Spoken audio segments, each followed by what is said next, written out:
All right, let's go ahead and get started. Welcome to the February edition of the ECSS Symposium. We're in for a real treat today. We've got Professor Jim Browne with us from the University of Texas at Austin. Jim's a professor emeritus in computer science and also a research professor at the Ecss organization, the Institute for Computational Engineering and Sciences at UT Austin. Jim's research spans 5 decades. He has attained fellow status in 5 different professional societies. Very accomplished computer scientist and computational scientist. It looks like 10 years ago, Jim, you received an award for an outstanding research career over 45 years, supervising 69 PhD students in 4 different fields. I don't know what the number is now, but if that was 10 years ago, that's pretty impressive. Today, Jim's going to talk to us about optimization on the Xeon Phis, selection of execution modes, enhancing vectorization, talk about some case studies with an average of 40% performance improvement. So that's pretty impressive, and I want to thank Jim for preparing these presentations and agreeing to speak on today's symposium. We're thrilled to have you. I think you're all set to take it away and man the slides, Jim. Thank you very much. I'm a little embarrassed by that much introduction, but at any rate, let's proceed with it. I'm going to talk about 2 things today. One is a set of quick start guides for picking out the right execution mode on heterogeneous systems that use Xeon Phis for accelerators and the principles. And then I'm going to switch over and talk a little bit about vectorization and enhancing vectorization. And there are more slides here than I'm actually going to cover, particularly in the vectorization mode. So don't worry about it. We're just overrunning too long. I'm going to try to finish the first topic in 20 minutes. These are both talks I gave at SC, short talks at SC, so we can go over it. One more thing I need to say is I don't really actually do anything. Nancy doesn't know this, but I'm 80 years old, and I've been partially retired, just doing research for quite a while now. At any rate, Ralph Roskis will know that. I see he's on. So he and I are contemporaries. At any rate, let's start with the execution mode. What I do basically is I have a lot of people for whom I try to make suggestions, and the people who actually did most of the work on this are listed on the first slide, not me. The motivation for doing this is that using the Intel Phis can be pretty complicated because it's not just like you figure out what the right way to use them is. There are 4 different ways. There's native mode where you use the Intel Phis only. There's a CPU mode, an offload mode where you put some functions on the CPU and some functions on the Phi, and a symmetric mode where you run the same routines on both the Phis and the CPUs, but you partition the data among them. And the performance can differ drastically by the mode, and there are a whole lot of things to consider. So the question is, how do you figure out how to do this? And so what we set out to do was to try to provide a very short, easy to follow procedure. And in fact, I will tell you at the very end, our hope is that we can actually get this into a workflow system and make it completely automatic with just a couple of command lines. But we haven't gotten that far yet.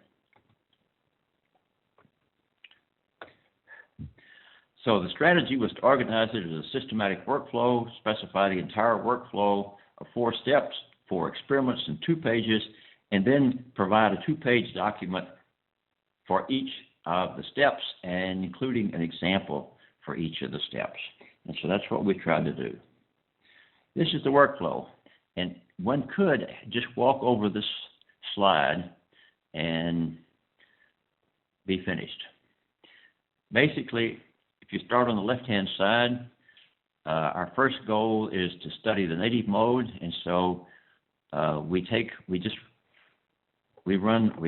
first thing we're going to do is actually going to optimize on the CPUs because that's easier and there's lots of tools. And then run the code we've optimized on the CPU. I'll run it on the CPU and the PHY and see which one runs faster. The native mode, if the runs faster on the PHYs, go with the PHYs. Otherwise, we start looking at symmetric mode and look at the cost of data movement because we've got to not only figure out which functions run faster, we've got to figure out how much it's going to cost us to move data. And if it turns out that data movements in the process I'll talk about in a few minutes doesn't override the cost of the benefit you get from more parallelism, then you keep going. Otherwise, you use symmetric mode and find the offload mode, the same principle, and we'll cover this in detail. So at any rate, if you just follow this process through, then that's all that's necessary, and we'll go through these things pretty quickly, slide by slide. First thing is optimize code for the sandy bridges or the hash wells or whatever you've got. And the reason is because we found out by a good deal of experience that once you have optimized the code for the sandy bridges, they're usually pretty well optimized for the Intel PHYs as well, although that's certainly not completely perfect. We have a tool called PerfExpert, which you can use to analyze your code, and it will give you vectorization and optimal scaling and things like this as well. And then you profile the execution of the optimized code to determine the execution time of functions and procedures. And we're only going to really worry about some of these functions which have a significant fraction of the total execution time, because some of the others we don't really care about. Because they don't take much time, it doesn't matter where they run anyway. The first step is to analyze for native mode.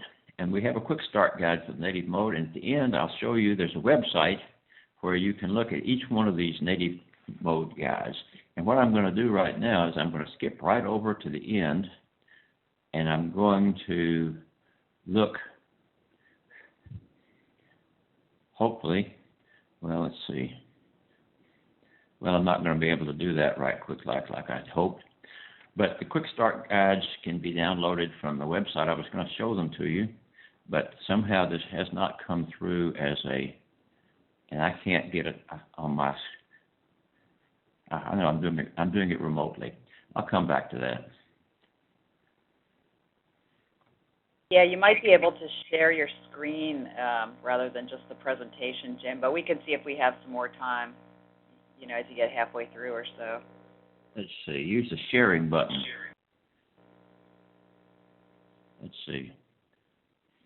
Well, I'll go ahead and work at it this way, and we'll look at the guides later. And you can look at them anyway. So for the native mode, we have a quick start guide for the native mode execution. You just have to add the OpenMP pragmas for each loop nest in each important function. You compile it and run it, and if the PHY only runs gives significantly better performance than the CPU only runs, then either native mode or symmetric mode will be the best choice. The next thing you do is you re-optimize your code on the Intel PHY to see if there's any gain and improvement, and you collect the runtimes of the significant functions. Now, what I'm going to do is I'm going to take a little bit of time here, and I'm going to see if I can share I'm going to open another piece of software here and see if I can share my screen successfully. And if not, then we'll just go back to this. Tim, I just broadcast the URL via chat too, so everybody on the call should be able to grab it from there too. Right. The quick start guide. Yeah. Right.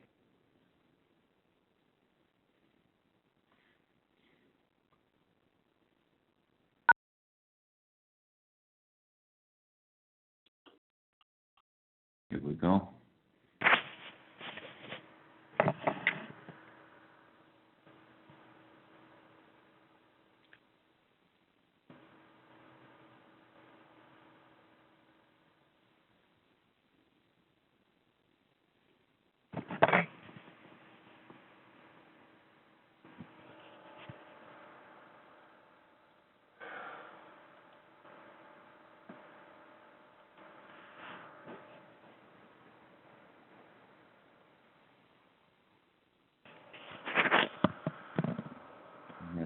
skip down here to the end. Wait just a second here.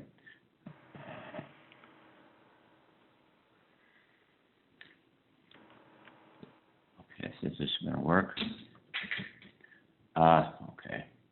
Well, I just have to ask you guys to do it because I cannot get it done here.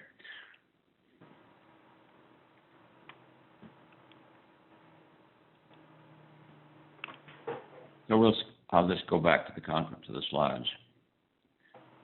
Okay. So each of these quick start guides is 2 pages or at most 3 pages, with the idea being that if you can't get it down to be that small, to be that short, then it's probably not practical to try to tell people how to do it on a large scale.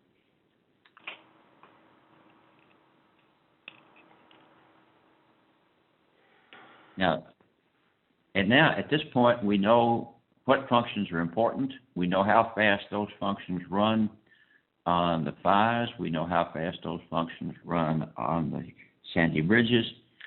And now we are in a position to analyze and see whether or not symmetric mode makes sense. So the next thing we do is, if in fact the best runs on the native mode and the best runs on the CPU only are about the same speed, then there's not much gain to be put from either one. There may still be some gain from either symmetric mode or offload mode. So we'll try symmetric mode first. And we prepare a symmetric mode following the quick start guide for symmetric execution.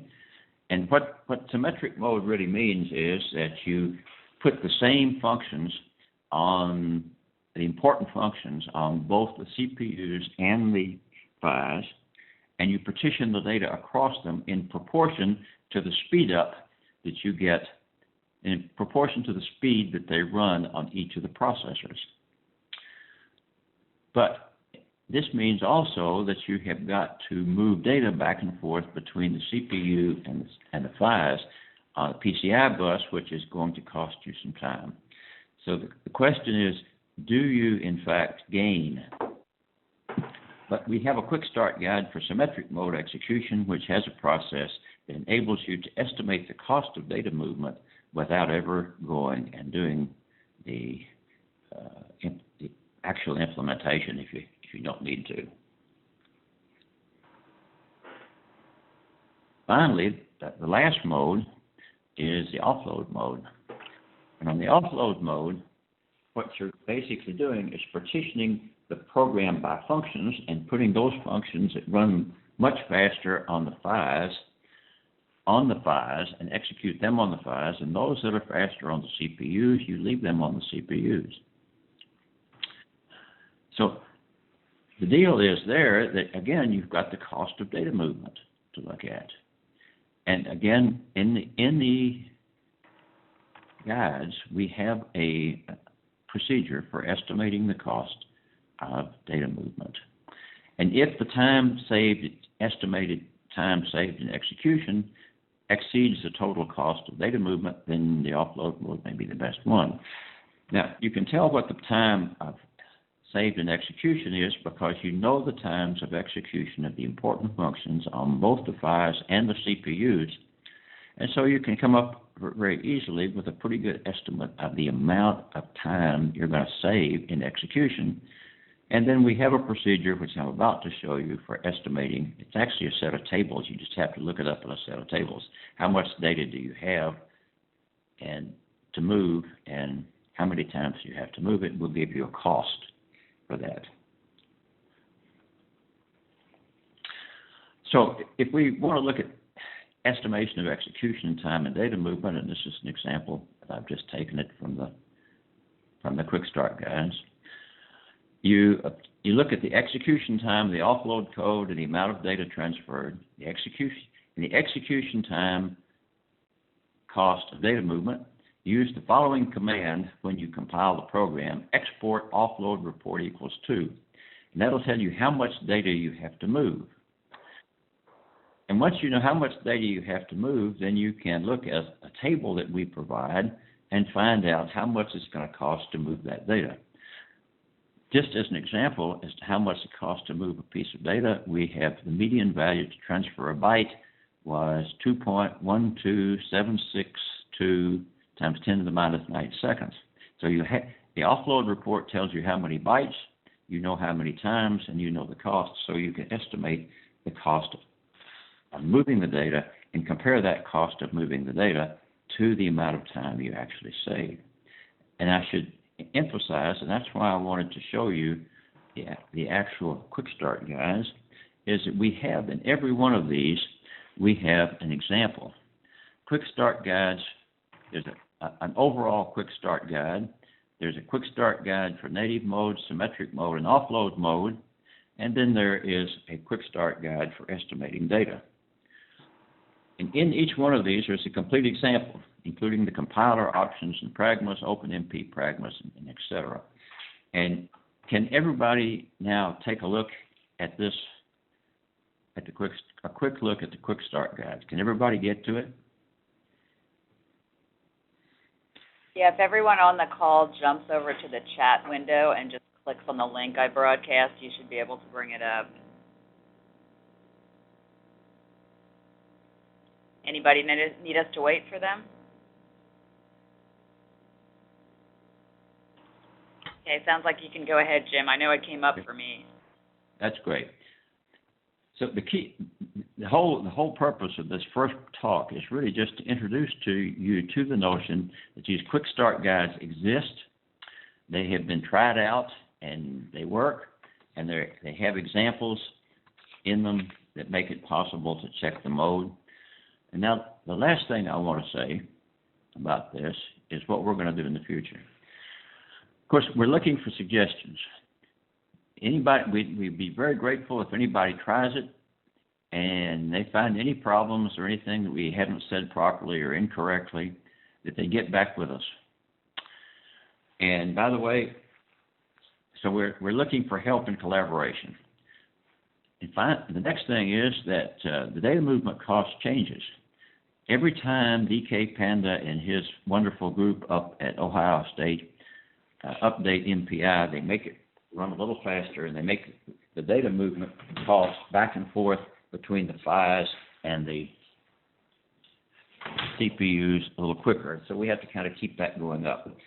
And then every time the compiler changes, you know, they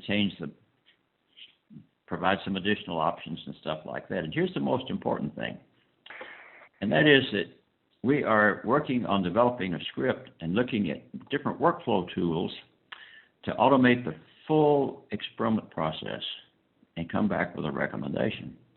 The final slide here is anybody interested in helping with this project? We, like everybody else who worked on the Stampede project, we're a little short-handed, and we can always use some help with anybody who's interested in doing this. The goal in this, of course, is to make it possible for people who are casual users to take advantage of the PHYs in the best possible way.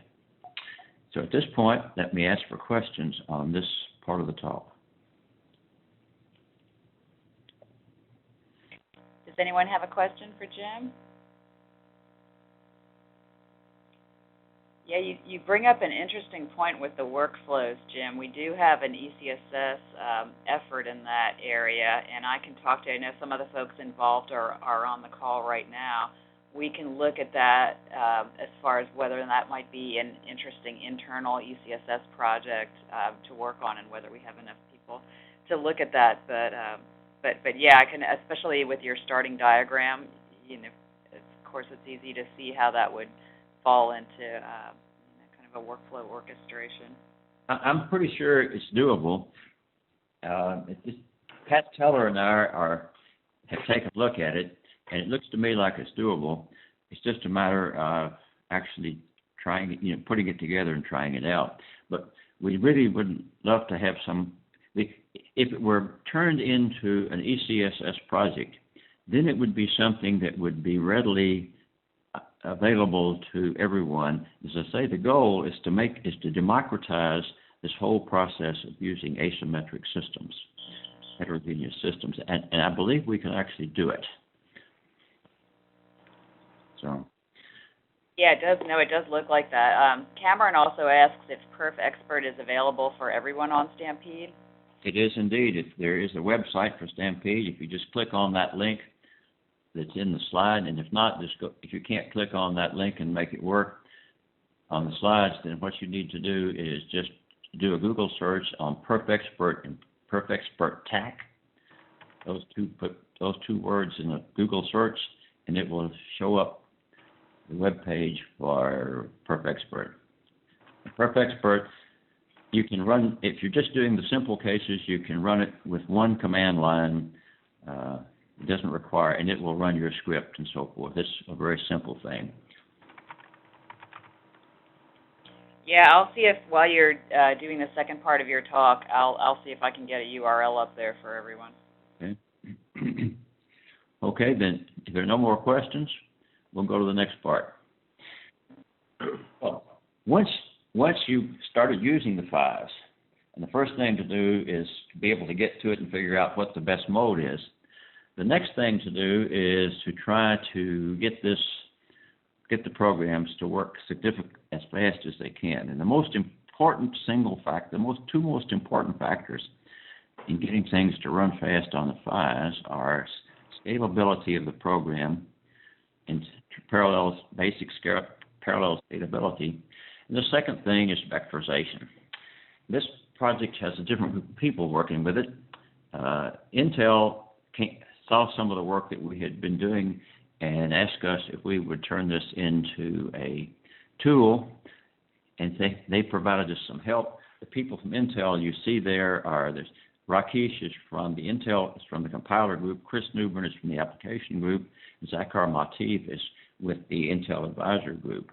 And some of the material that we're going to describe here, Zakhar is in process of putting it into Intel Advisor, and it will be part of Intel's standard software stack in the next year or two.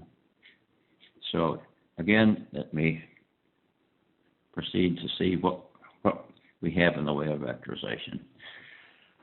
Well, everybody knows this. This is obvious. Node and chip architectures are complicated. It's hard to write really best executables. But with languages getting more dynamic and all of this kind of stuff and more constructs, compiler static analysis cannot generate optimal executable all the time. On the other hand, optimization, when you do it independently, is a very complicated process, but optimization, when you combine it with runtime measurement, is much more effective when you know what you're looking for. So if you have static analysis to help you guide your runtime measurements, you know what you're looking for, and vectorization is the most. If programs don't vectorize, they probably don't run very well on the files. So this was our second goal. Our basic charge here is to try to make the files effective and usable. So our approach is to not start from scratch. The compiler static analyses and combine it with our runtime measurements and try to generate the best possible optimization process and to automate this as far as we can. By the way, you'll see that all through the work that we talk about, our theme is to automate this stuff as much as possible, because we figure our goal is to try to make users' lives as easy as we can. So again, we start with a workflow where we profile the application for hotspots using production inputs, and we parse the vectorization reports to find out why these hotspots are not fully vectorized and what information the compiler needs. How many people in the audience out here have ever looked at a compiler vectorization report? Can I hear any hollering? A very long time ago on the craze, Jim. This is what I think. The compilers work really hard to put out these vectorization reports, and most people either don't know that they're there or don't have time to fool with them or something. But they have a lot of really useful information in them. So we take these. We take the output of the first two steps. We take any application, any function or loop that takes a lot of time and is not fully vectorized. And we look at it and we see from the vectorization reports why the compiler couldn't do it. Because the compiler tells you why it can't vectorize. And then if we know what the compiler couldn't tell, then we can go in and measure exactly just that little bit of stuff that the compiler couldn't figure out, analyze what we found, and give that information back to the compiler, either in terms of pragmas or directives or in terms of source code changes. And then the next two steps are, because we are looking at a sample which comes from only one run, we can't guarantee that this holds for all runs, so we have to verify the validity of the recommended changes so we don't screw up your code. And then we have to finally implement these changes and measure the performance goals. Well, what we've done so far is we have implemented we've automated the first 4 steps. So at the end of the first 4 steps, we give you a set of recommendations that says, you please go put this pragma around this loop, and we think you will get better performance, or make this change at this place in your source code, and we think you'll get better performance. Now, I should tell you, we are also in process of fully automating the last 2 steps as well in the PerfExpert tool. And by summer, this will be completely automated in the PerfExpert tool. And it will also appear in the Intel Advisor tool. So this work will be quite generally available. This is what the workflow looks like as a picture. Find the loops that are not vectorized, find the time-consuming loops, instrument just those loops that are both not vectorized and take a lot of time, measure the characteristics, generate suggestions to improve performance, and then find the safety and actually try them out and see what happens. So what are the reasons for bad vectorization? What can the compiler not find out? Or what's wrong with the code? In the first place, by far the most common case turns out to be vector dependence or loop carry dependencies. If the compiler cannot tell if there's a loop carry dependence, then, if the compiler can't tell that there is no loop carry dependence, then it cannot vectorize. And so if you have, for example, a pointer, or you have some complex arithmetic in your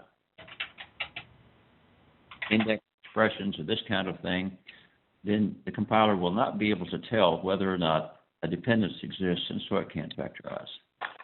Measurements, however, and I'll describe some of the measurements, can tell you whether or not you have vector dependence.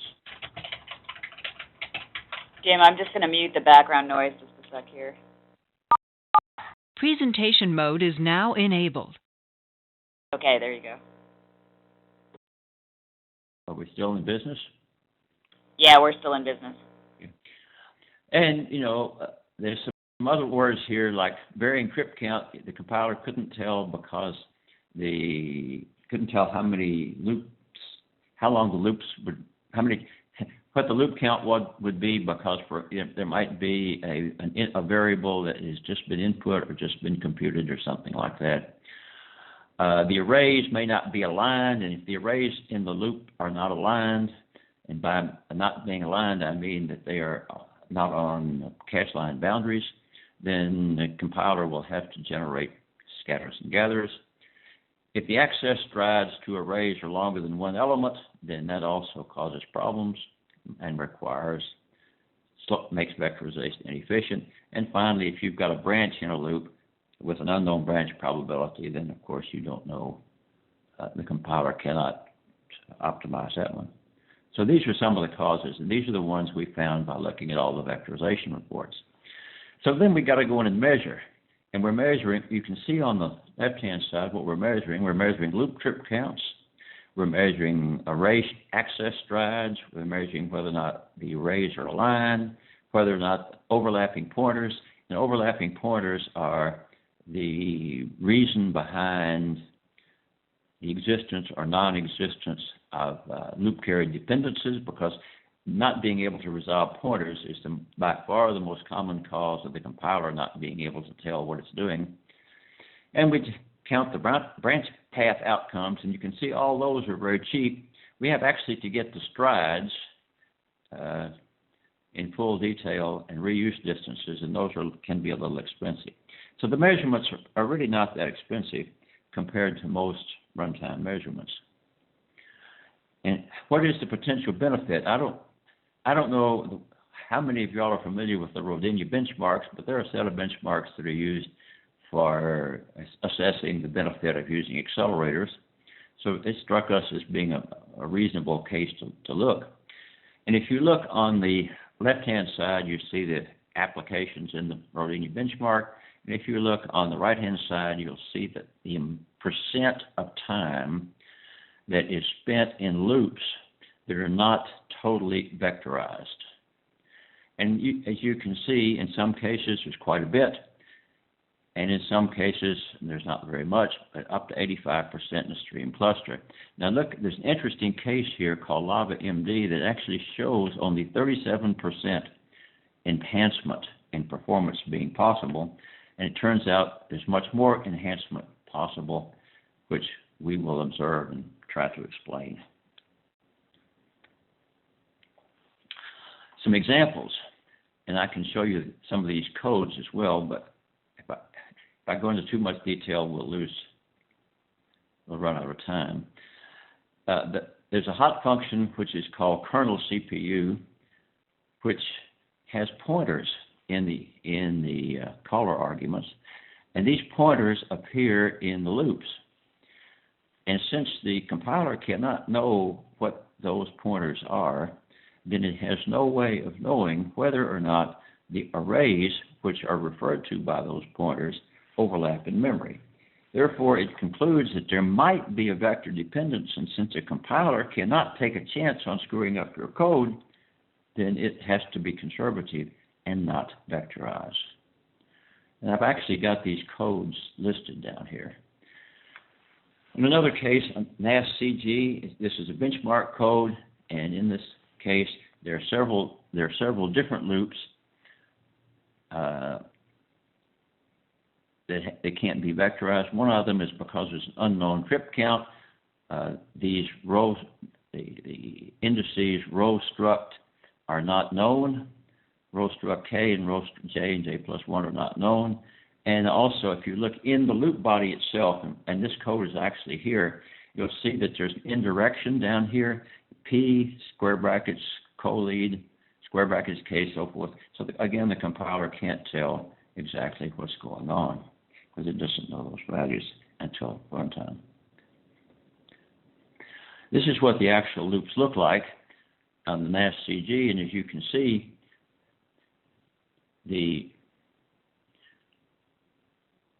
it's it's actually a fairly simple loop, but the compiler cannot figure it out because there are constructs that are not resolved until runtime, such as the particular set of references to P.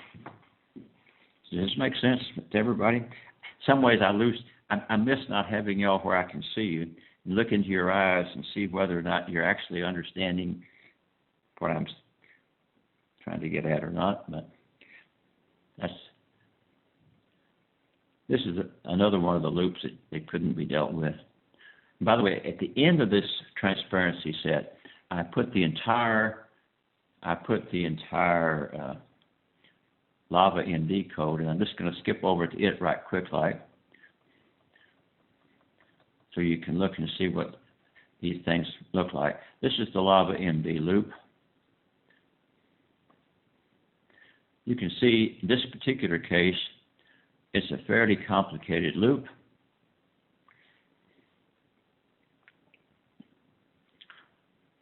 And the compiler couldn't figure out precisely what to do with it. And we can look back here and see, as we look into it, we'll be able to see up here that you can see down here that these arrays are done. Almost all of the arrays are done by pointers, and so you can't And since the compiler doesn't know what these pointers are, it can't really do much with it.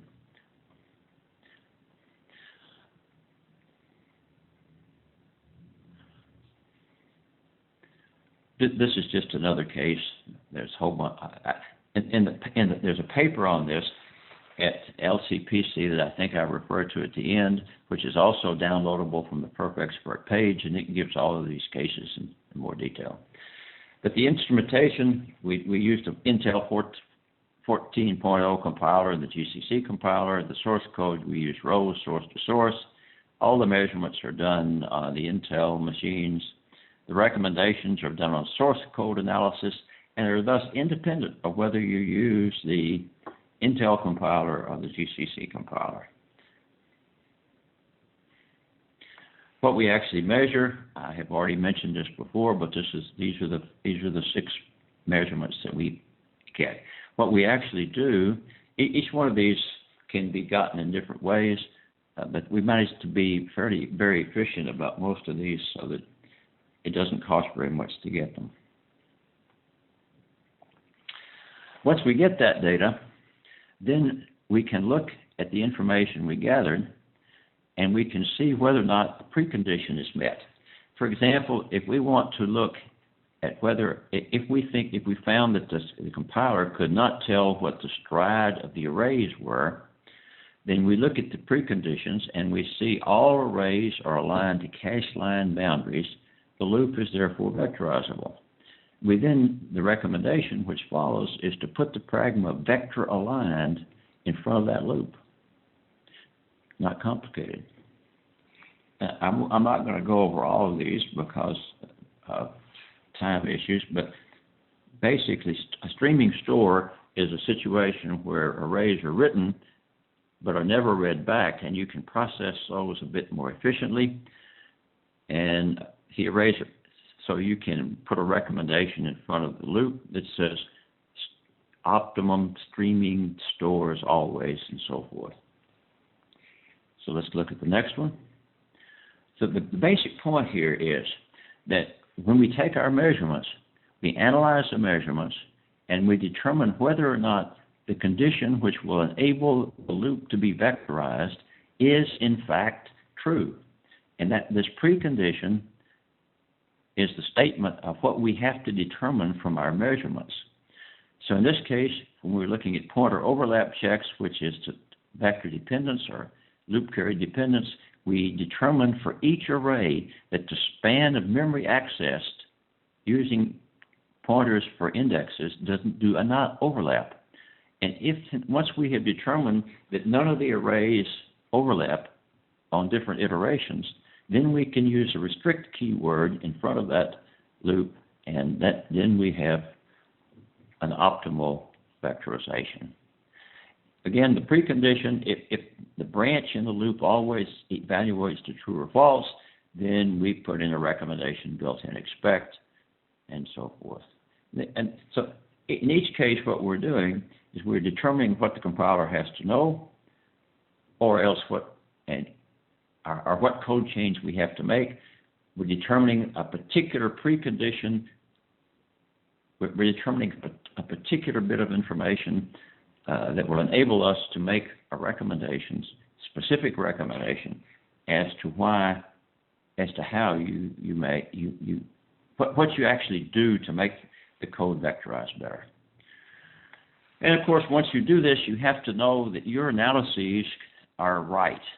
It turns out there are a couple of papers that had been done by Intel experts who took a bunch of codes and manually optimized them to the maximum extent they could.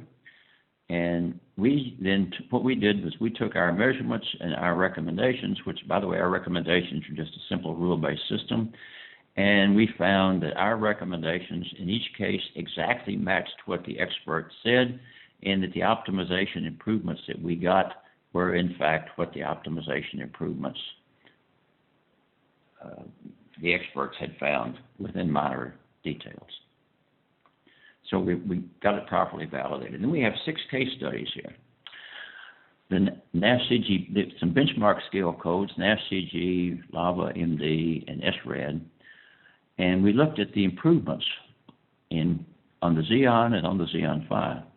And by making those changes that we indicated on NAS CG, we got an improvement of 2.18 execution time on the Phi.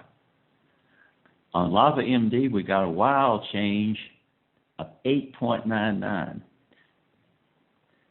And we were really suspicious of this result. And so we had Intel check it, and their compiler expert look at it, and he gave us a rather complicated explanation of why we got so much improvement. But at any rate, it did work.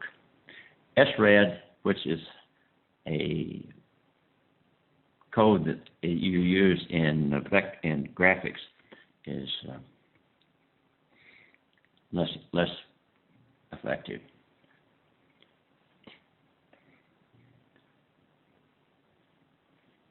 Then we looked at some little bit bigger applications. LBM, which is a lattice-Boltzmann code.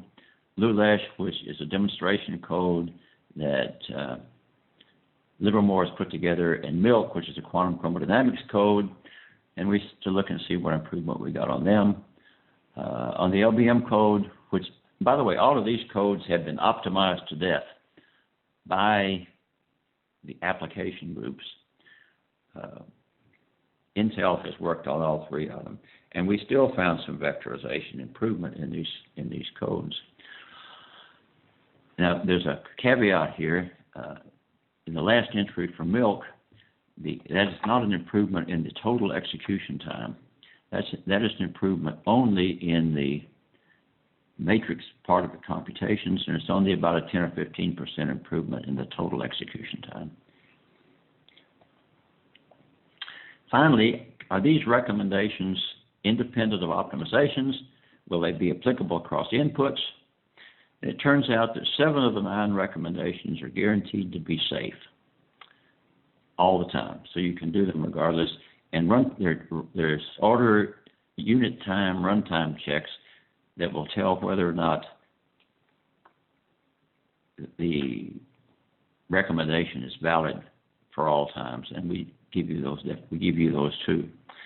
And since we're doing measurements of source code, the measurements are valid across compilers. So we conclude that this is a pretty robust set of recommendations for enhancing vectorization. What are we going to do for future work?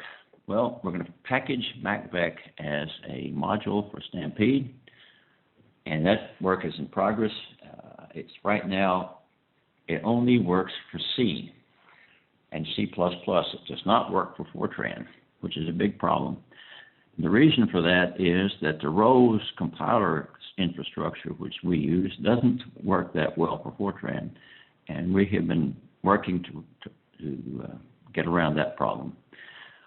We're going to make the MACVEC tool open source. It's going to be downloadable.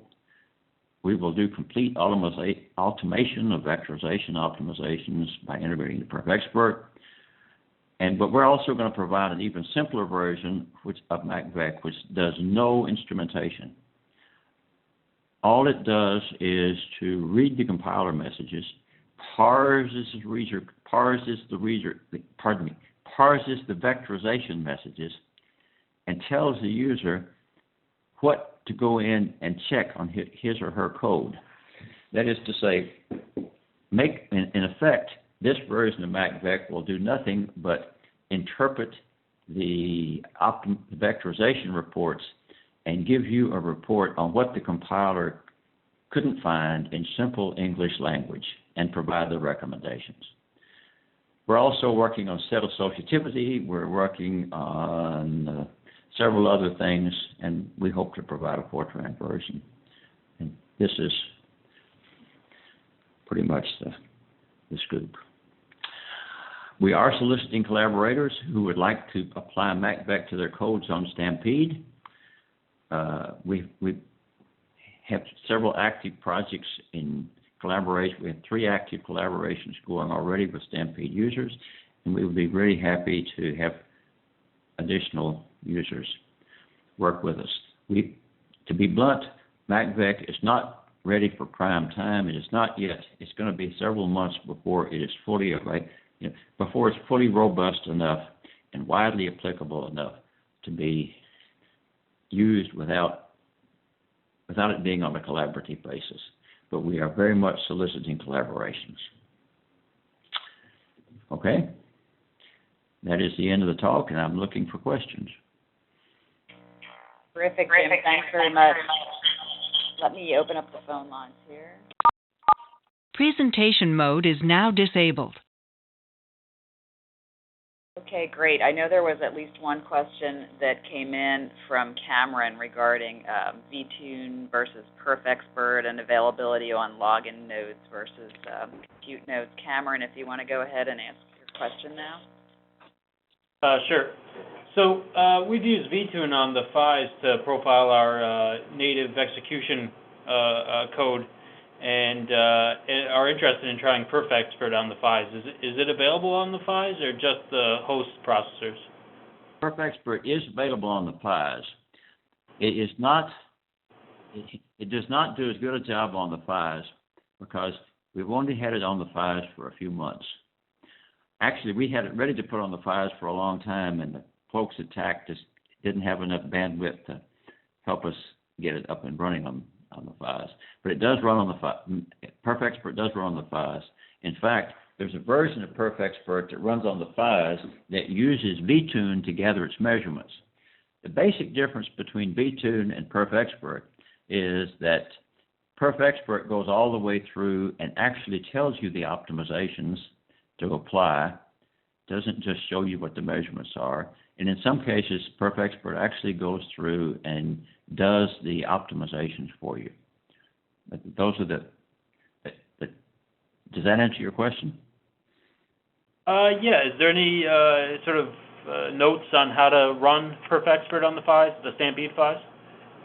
It should be on the web page. If it's not on the web page, I'll get in touch with Leo and make sure that he puts it up there. But I believe it is there. Yeah, the examples on the PerfExpert Quick Start Guide look to be host specific, but it may just be, use the appropriate launcher, and that's all you need to do. But I just wanted to clarify because I believe things have been tricky. I believe that's all you need to do. But I will get in touch with Leo, and I'll send Nancy a message to be forwarded to everyone. Okay, sounds great. Thank you. Yep, that sounds good. And you have Jim's email also, Cameron, so if you wanted to send him a direct email so he makes sure to have your specific contact information, I'm sure that'd be fine, too. It will be fine. I'll be happy to talk to anybody. Great. Questions from others on the call for Jim? Anybody? Phil, I had a quick question because I did miss part of the talk about PerfExpert, well, most of it. But my question has been, and I think I asked him this question at one point, but how easy or difficult is it to set up PerfExpert on other systems? How much sort of tuning needs to be done that's system specific, say to Stampede there? If someone wanted to put on a new unknown system, would it be able to be configured sort of automatically, or would it require some expert sort of tuning and tweaking?